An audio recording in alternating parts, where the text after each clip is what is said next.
Ini akan dibahas dan termasuk juga merupakan kisi-kisi dari soal-soal ujian nanti. Jadi dalam ujian itu ada soal-soal yang dianggap ini rada-rada susah gitu, yang lainnya mudah. Masalah akidah itu akan kita laksanakan ujiannya di hari Selasa ya, tanggal berapa? Tanggal 23 Mei nanti. Ya.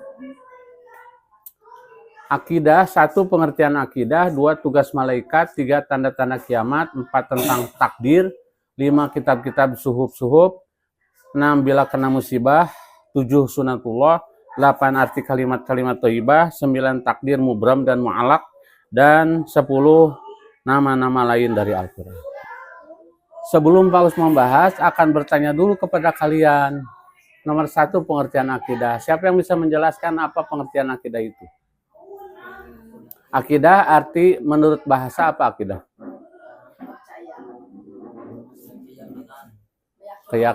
Keyakinan atau pengikat. Ya, secara bahasa. Seperti apa?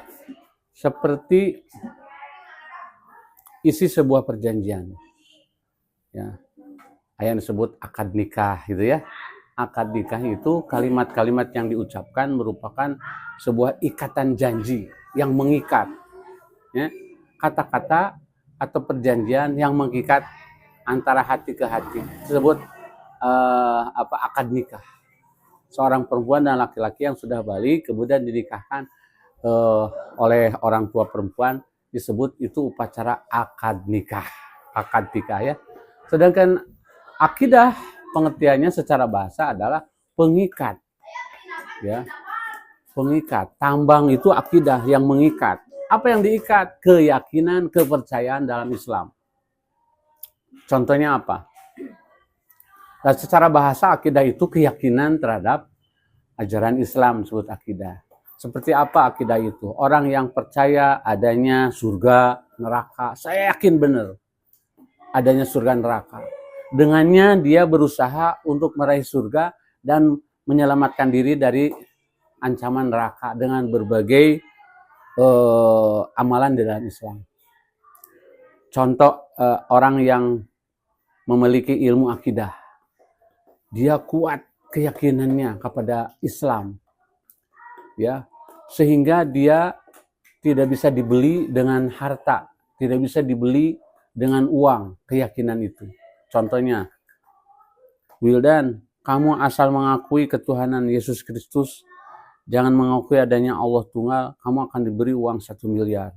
Orang yang akidahnya kuat, saya lebih baik mati daripada harus menjual keimanan dan akidah saya. Nah, itu contohnya ya. Orang yang kuat akidahnya, yang memiliki ilmu akidah itu sanggup mengorbankan harta dan jiwa demi menegakkan kalimat Allah. Gitu ya. Nanti ilmu-ilmu akidah itu mengajarkan tentang keyakinan adanya Allah, adanya rukun iman kepada Allah, pada malaikat, dan selanjutnya iman kepada adanya azab kubur, azab neraka, dan lain-lain. Paham? Itulah sebut akidah. Jadi ilmu akidah, ilmu yang mempelajari tentang keyakinan-keyakinan dalam agama Islam. Cicing. 2, tugas malaikat. Malaikat ada berapa yang ditugaskan Allah? Yang memiliki tugas mencatat amal baik dan buruk? Raqib dan Atid. Yang akan bertanya di kuburan, di alam kubur adalah Munkar Nakir. Yang menerima wahyu Jibril. Yang mengatur rezeki malaikat Mikail. Kemudian malaikat yang meniup sangkakala nanti yang menghancurkan Israfil. Yang menjaga neraka, yang menjaga neraka malaikat Malik. Yang menjaga surga, nah itulah malaikat 10 malaikat yang ditugaskan oleh Allah Subhanahu wa taala. Bukan berarti Allah tidak mampu mengerjakan yang 10 macam tugas itu. Tapi demi kemuliaan Allah, maka Allah menciptakan makhluk yang namanya malaikat yang untuk mengatur alam semesta ini. Ya, kejadian orang yang mencabut nyawa malaikat Israel. Ya, hakikatnya Allah yang mematikan dan menghidupkan setiap makhluk itu, ya. Tetapi ada petugasnya yang mencabut nyawa, yaitu malaikat Israel. Malaikat Israel itu tidak sembarangan mencabut nyawa manusia, sesuai dengan arahan Allah dan takdir dari Allah, ya. Apa aja yang kalian tahu?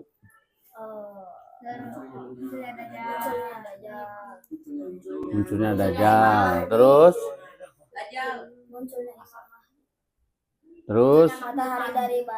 matahari dari barat. Terus Dukhon. Jumlah perempuan dan laki-laki, ya, lebih banyak laki-laki, lebih banyak perempuan di akhir zaman itu. Nah, jadi banyak tanda-tanda. Jadi kiamat itu menurut keyakinan kita akan terjadi apabila Allah menghendaki. Dan tidak ada yang tahu kapan terjadinya, hari-hanya itu.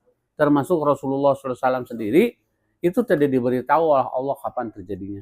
Hanya Rasulullah diberikan kisi-kisinya, gitu ya. Kisi-kisinya terjadinya kiamat itu kapan. Nah, Allah memberikan kisi-kisinya kepada Nabi Muhammad SAW.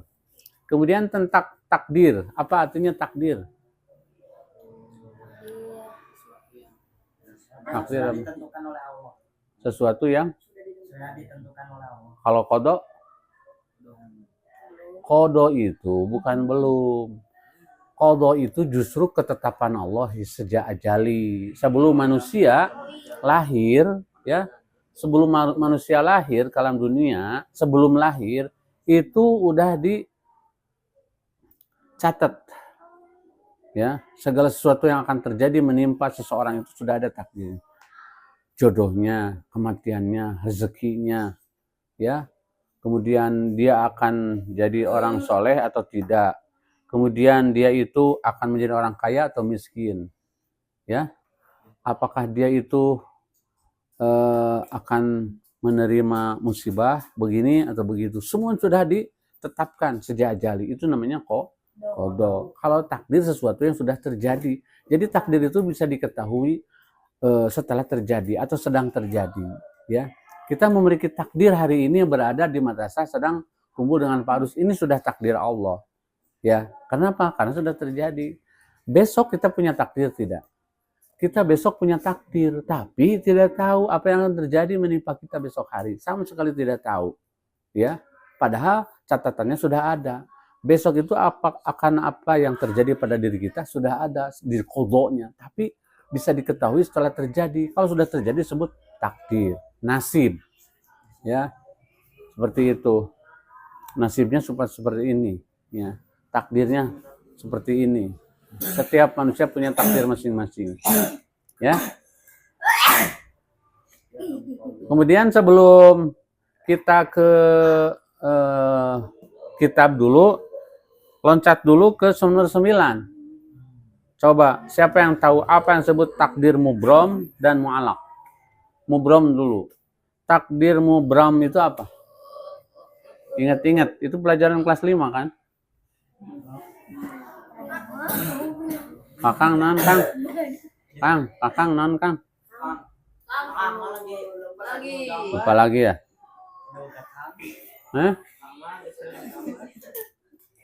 Mu'alaq tidak tahu mu'alaq. Lupa lagi. Jadi begini, ya. Takdir itu ada yang tidak bisa dirubah sesuai dengan qada. Sesuai dengan qada. Ya. Ada yang bisa dimungkinkan berubah dengan izin Allah. Takdir yang tidak bisa dirubah itu adalah takdir mubram, seperti kematian. Ada nggak orang yang tidak mati? Tidak ada. Pasti akan terjadi kematian. Nah, kematian itu akan terjadi tiap orang sesuai dengan jadwal masing-masing, ya. Tidak bisa diundurkan atau dipajukan. Misalnya seseorang tidak bisa dimajukan, tidak bisa diundurkan. Idza jaa ajaluhum la taqdimuna sa'atan wa la takhirun. Apabila telah datang ajalnya, tidak bisa disegerakan, tidak bisa diundurkan. Gitu. Itulah kematian, maka disebut mubrom. Ya. Si Afif jadi laki-laki. Nah, itu takdir bukan? Mubram atau mu'alaq? Mubram. Kenapa? Karena tidak bisa diubah ketetapan Allah itu menjadi perempuan. Kalau maksa dosa. Gitu. Misalnya Afif yang jadi perempuan, berdoa ya Allah jadikan aku perempuan, tidak boleh, haram hukumnya. Karena itu sudah takdir itu jadi laki-laki, takdir jadi cowok gitu. Sedangkan takdir mu'alaq itu takdir yang ada kemungkinan bisa berubah sesuai dengan usaha kita. Misalnya kita takdirnya harus menjadi orang miskin, tapi karena dia kerjanya, usahanya, ya etos kerjanya baik, usahanya baik sambil berdoa, Allah mengijabah menjadi terbalik, menjadi takdir orang kaya, orang sukses, bisa terjadi karena bisa dirubah dengan doa, dengan usaha kita, ya bisa dirubah dengan usaha kita, dengan takdir kita. Itulah mu'alaq. Jadi tidak boleh orang ngomong begini, saya mudah takdir jadi orang bodoh, saya mudah takdir jadi orang miskin. Jangan menyerah terhadap sesuatu yang tidak baik. Harus berjuang, berusaha untuk merubah diri dari satu buah keadaan yang tidak diinginkan menjadi sebuah keadaan yang diharapkan, yang dicita-citakan. Dengan apa? Berjuang dan berdoa. Dengan izin Allah dia akan diijabah. Itulah disebut takdir mu'alaq. Mu'alaq. Ya. Terus tentang kitab-kitab dan sub-sub. Kitab-kitab itu, kitab yang Allah turunkan kepada para nabi itu ada berapa macam? 1. Kitab Taurat, Zabur, Injil, Quran, ya kan? Nah, iya udah Zabur, Taurat.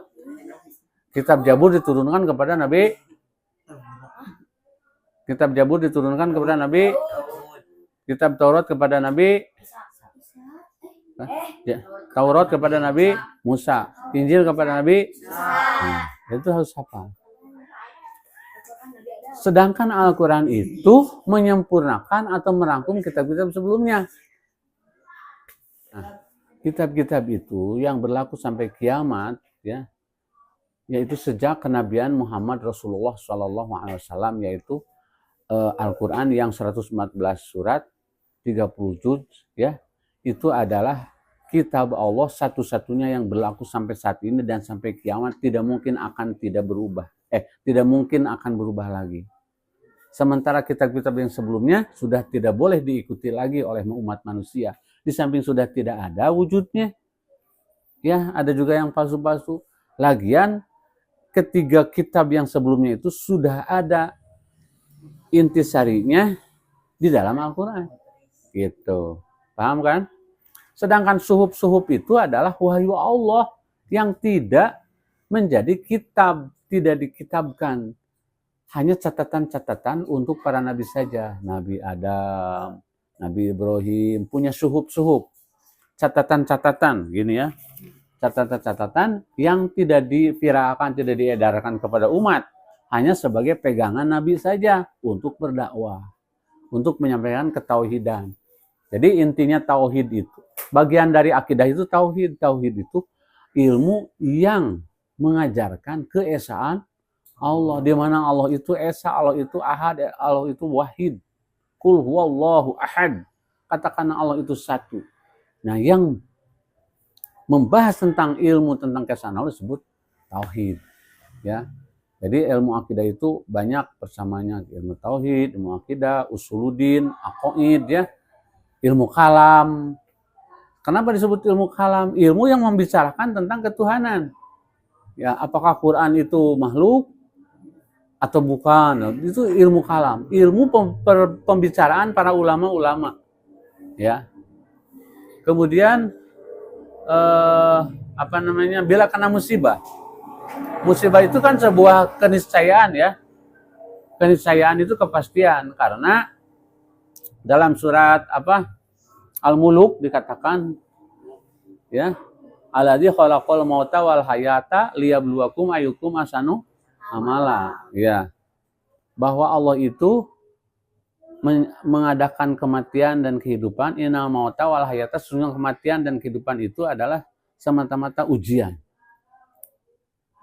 Ujian, hidup itu adalah ujian. Tidak ada yang bisa lepas dari ujian hidup itu. Nah, ada yang ujian itu dalam bentuk kesenangan, kesusahan, kesehatan, atau sakit. Itu sama musibah. Kalau musibah sakit, kecelakaan, kita harus bersabar. Musibah kenikmatan, harus bersyukur. Ya. Ada yang diuji dengan kemiskinan, kelaparan, sakit, kekurangan rezeki, dan sebagainya. Itu adalah ujian. Musibah yang tidak kita inginkan, atau begini, musibah yang tidak kita inginkan adalah sesuatu yang tidak disukai oleh gharizah kita. Apabila terjadi kepada kita yang tidak kita harapkan, tidak disukai oleh gharizah kita, oleh perasaan kita, kita mengucapkan apa? Tuh, kan tidak tahu. Idza asobathum musibah qalu inna lillahi wa inna ilaihi rajiun. Apabila kalian terkena musibah, ucapkan inna lillahi wa inna ilaihi rajiun. Sesuatu yang dikhawatirkan, ditakutkan, tidak diinginkan oleh hati, itu disebut musibah yang tidak diharapkan, tapi harus terjadi. Ya, bahkan di dalam Islamahnya, kalau kita misalnya diberikan tampuk kepemimpinan atau kepercayaan, bukan alhamdulillah.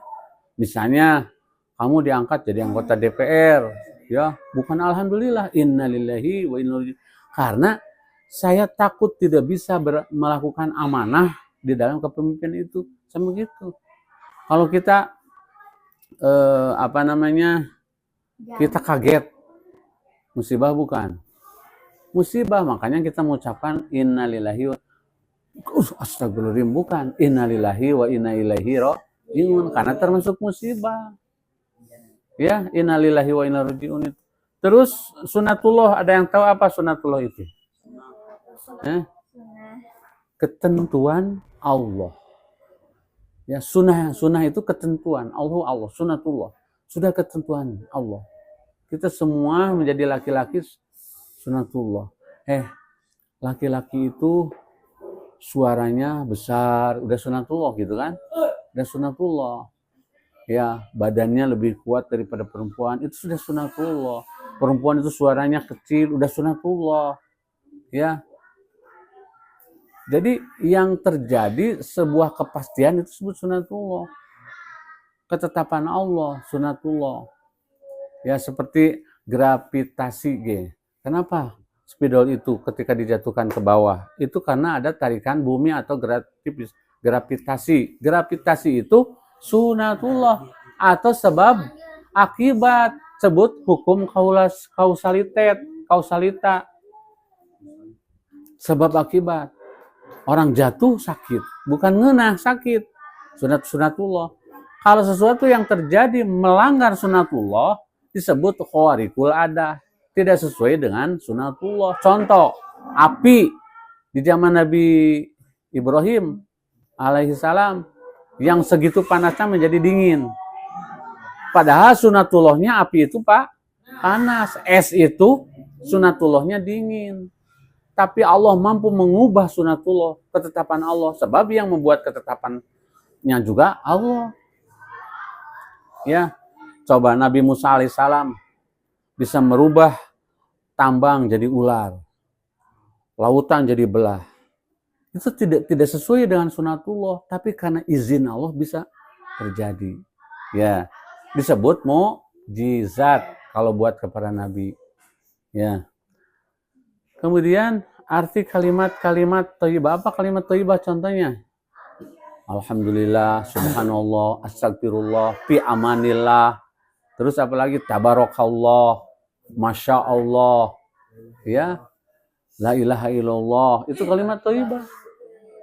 Kalian harus tahu artinya. Subhanallah artinya Maha suci Allah. Alhamdulillah, segala puji bagi Allah. Allahu Akbar, Allah Maha besar.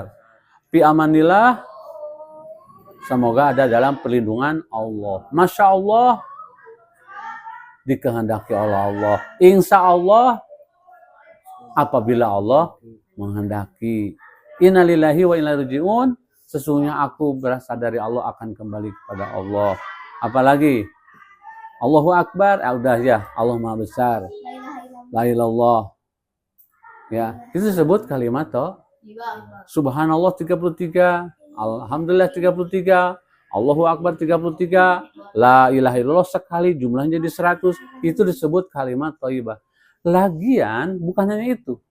Omongan yang baik yang kita bicarakan itu adalah kalimat thayyibah. Misalnya ngomongnya tentang nasihat, tentang istighfar juga kalimat thayyibah. Terus takdir mubram udah dijelaskan, nama-nama lain dari Al-Qur'an. Asy-Syifa Al-Qur'an itu. Ya, Al-Hakim, Al-Karim, Al-Qur'anul Karim. Apalagi ya. Jadi Al-Qur'an itu nama pokok. Ada sebutan-sebutan lain, ya. Al-Furqan. Al-Furqan itu yang memisahkan antara hak dan batil. Disebut Al-Quran juga disebut Al-Furqan. Jadi harus tahu semuanya kalian ya. Yang ini insya Allah nanti keluar dalam soal-soal ujian. Ya, demikian. Semoga kalian bisa memahami dan hafal, bisa menguasai tentang liku-liku akidah. Oke? Akhirul kalam, wassalamualaikum warahmatullahi wabarakatuh.